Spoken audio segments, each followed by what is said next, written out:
బట్టి ఆ అవసరాలను బట్టి ఆ పరిస్థితులను బట్టి అంచనాలు వేసుకొని లెక్కలు తీసుకొని బడ్జెట్ చూసుకొని బ్యాలెన్స్ చేసుకుంటూ మొత్తం సమాజాన్ని ముందుకు తీసుకొని పోవాలి.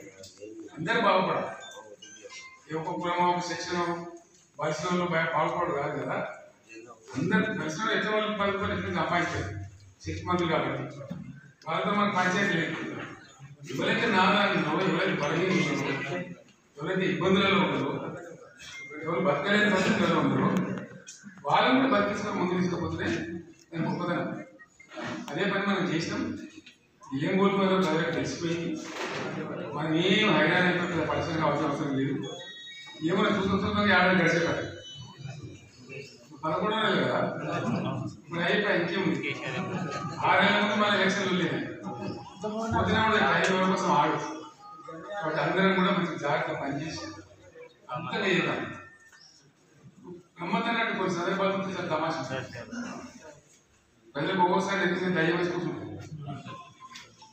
ఈ దయాకరావు పంచాయతీరాజ్ మినిస్టర్ అయితే ఏం పనులన్నా గ్రామ పంచాయతీ రోడ్లు పట్టుకోవైతే వస్తుంది. ఆ స్కీమ్ దేశమంతా పోయేటువంటి పరిస్థితి వస్తుంది.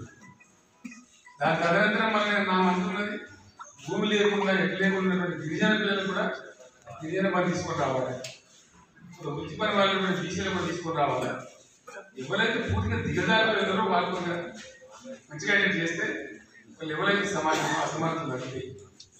చాలా సుఖవంతమైన సమాజం ఉంటుంది ఆలోచన దీర్ఘకాలిక లక్ష్యం ఉంటుంది. అటువంటి మంచి కార్యక్రమాలు మనం స్వీకరించాలి. ఈ ఒక వ్యక్తి ప్రయోజనము లేదా చిల్లర ఓట్ల కోసము వాస్తవంగా చెప్పాలంటే ఎలక్షన్ల ముందు మేనిఫెస్టోలో ప్రజలకు ఇచ్చిన మాటలు తక్కువ. మనం 10% 90% ఎవరు అడగకుండా చేసాం.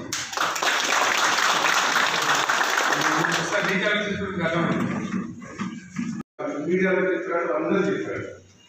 దానికి 2,000 మంది ధర్నా చేశారు. 2 రోజులు ధర్నా చేశారు. పోలీసులు ఆలోచించారు, అన్ని ఆలోచించారు. సత్యవతి ఆలోచించారు, అందరూ వచ్చినారు. ఎంత వచ్చినా కూడా ఇక్కడ వరకు యాక్షన్ తీసుకుని వాళ్ళ బాధ మీ దగ్గర చెప్పుకున్న వాళ్ళు కూడా రావడం జరిగింది. ఆ తల్లిదండ్రులు